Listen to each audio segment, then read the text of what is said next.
area, making the federal constituency.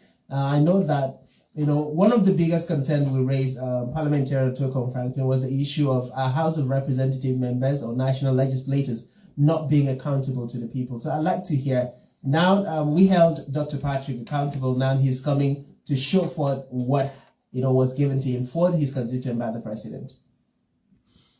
I think Dr. Patrick Umar should be commended for doing the part of honor and being accountable to his constituents. When the Crown started to, track the palliative rights that were, issued to the National Assembly members, I think about a month ago, we've been calling them out one after the other, and they have been responsive. But Dr. Patrick Umar called us and said he has taken our call very seriously and will come out to give account of the rights when it is released to him. He called us to say that on the 1st of March, being Friday, he will be coming down to distribute the palliative. And he invited Crown to come and part of it. And our team were there in Ikolekpene and in Senodem. And that item were distributed. We were able to see the items as they were being bagged and distributed. And that is why we came out with a release commending him, saying that we need to see his colleagues also doing the part of honor. There is no need for you to seek to represent the people when you are not prepared to be accountable to them. If you are not willing to be a good leader that will be accountable, there's no need for you to, seek to represent anyone. Mind you, we are operating a democracy where a few is meant to go and represent the others. And so if you are opportune to be among the few, please come back and give account of that stewardship. This palliative that we are given at wasn't their own personal resources. It was budgeted for. And from the Federal Ministry of Agric, that the House of Rep members should have palliative items worth 100 million naira. The senator should have the palliative items worth 200 million naira. And so far, we've been able to track this, and it has been successful. We are happy. The last time I came here to mention that we also reached out to the Oron Federal House member, that is Honorable Martin Essen, and I told you that he told us that he had done his own palliative distribution in December, and on the 7th of January, I got a feedback from this program that he has not done it. It is now an argument between him and the people of the Oron. That's why we are calling them out. So that if you listen that your own member has not done it, you can give us the feedback that he has not done his own. So that is what I think is commendable. Still the same weekend, the member representing in Ikono, also I think Honorable Emmanuel Upomudo also reached out and said he will be distributing his own items, and he did distribute it. We're here to see the detail, because we are not there to actually take part, to actually give account.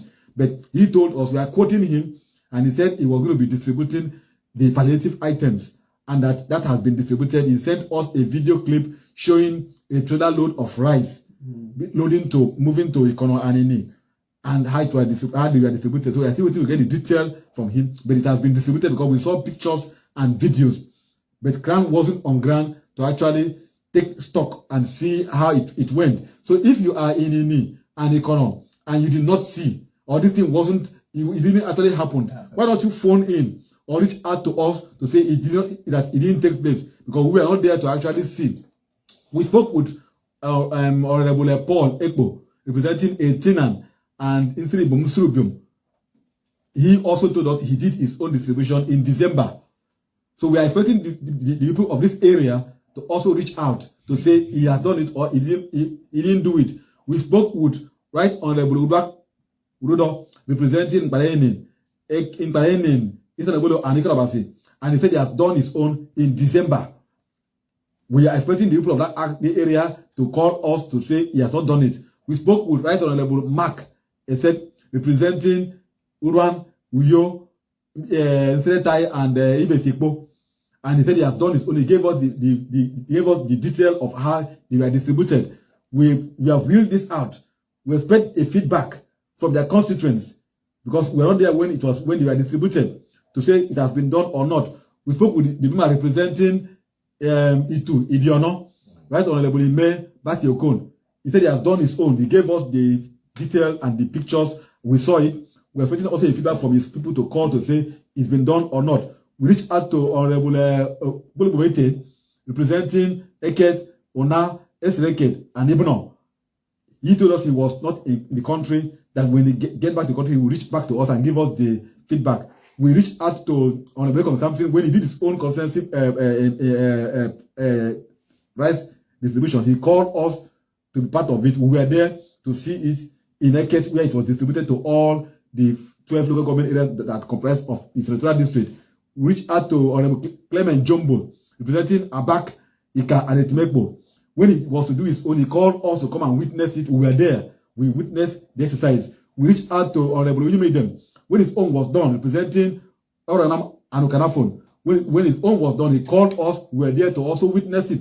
So, on the whole, CRAN is holding the National Assembly members, to their constituents. We have called Senator Adekan Bassi, and he said he did his own in December. And we are expecting a feedback from his people, the people of Uyo zone. We have reached out to the Senate President. We are yet to get a response from either him or his media team to tell us if this was done or not. So all those in the reps, 10 of them, and the 3 senators are going to be held accountable.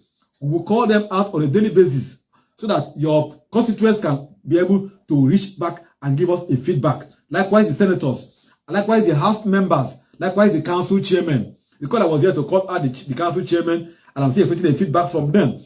As a feed forward, what the CRAN did at the weekend was to do a letter, a petition to the House of Assembly, which I personally served the Speaker, calling on the House of Assembly to initiate a process of oversight of the local government council. We are calling on the Assembly to mandate the House Committee on Local Government and State Affairs to go around the 31 local government councils to check if they are actually using the funds that have been accruing to the local government council by way of the subsidy removal to better the loss of the councils. Because as we speak today, the councils have become poverty center. There's no development anywhere. The chairmen are living in Uyo, so they'll stay in Lagos.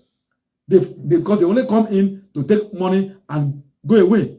So we want them to be held accountable. They must live in the council's areas. They must use the funds that are accruing to the councils to develop the councils. Okay, I just want to ask, what is the governor doing about this? Because if the governor, it's just like the president coming out to say that most of the challenges that they have, the civil servants and most people who are heading some of the MDGs, that they are some of our challenges. So what is the governor doing about this? Because if these people are not up and doing, that means they will also be frustrating the efforts of the government. So is the governor not also supposed to have a system that monitors the activities of these people, making sure that every time these monies are released to the local government chairman, that they use this money for the purposes that they are being provided for? So who is monitoring the activities of this local government chairman? Okay, maybe you just answer it, maybe in just 1 or 2 minutes, so we can head up to the comment section. Unfortunately, the local government system in Akwa Ibom has become a place where you can call political settlement. The government want to settle someone, they look at your face and say, okay, you be the council chairman.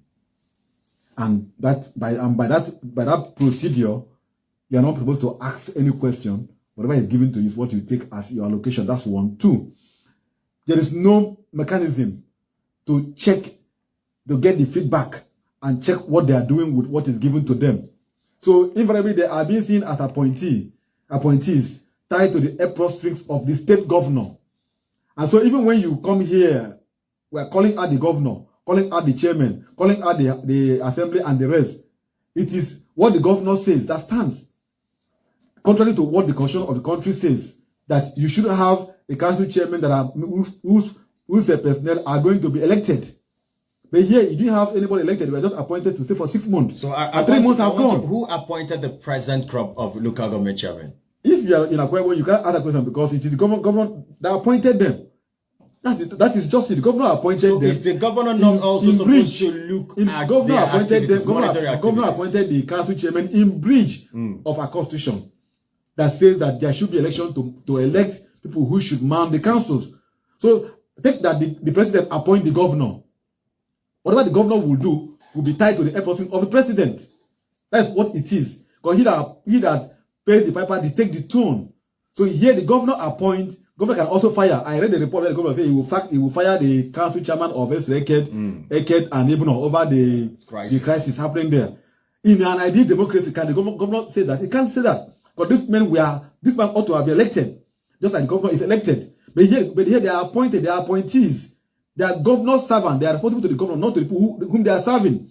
So I feel for their faith, and I'm calling for true democracy at the grassroots where the poverty is actually biting harder. Okay, you know, the last time you came, I said this. You mentioned some of the amount of monies that this local government, they receive 300, 200 and something million. And I said, is it not possible? Because I've seen that happen in so many quarters, most even in other states, where they say that they signed 200 million, but they are giving 100 million. So they only end up paying the most of them, maybe the staff, the local government staff, and in the area of projects and other things, they don't even have enough money. But then in the record, you sign 200 million, but you don't receive up to that. So thereby plunging them into poverty, they are not able to meet up with the as required, what is required of them. But then the people are expecting that they should be carrying out projects. But then they don't have enough money for some of these projects. House leader, you see, any council chairman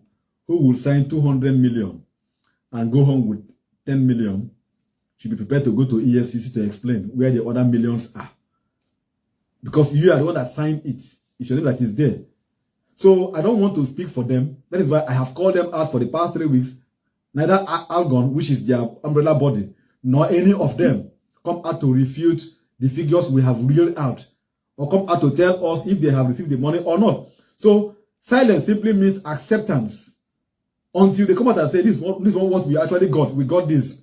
We can now be able to ask questions. Where are the balance of the money? But for now, the monies have been given to them. They should use it and do what they ought to do, which is development of the grassroots. Okay, we head on to the comment section, and we have here Noye Idiom. He said, good morning, parliamentarian.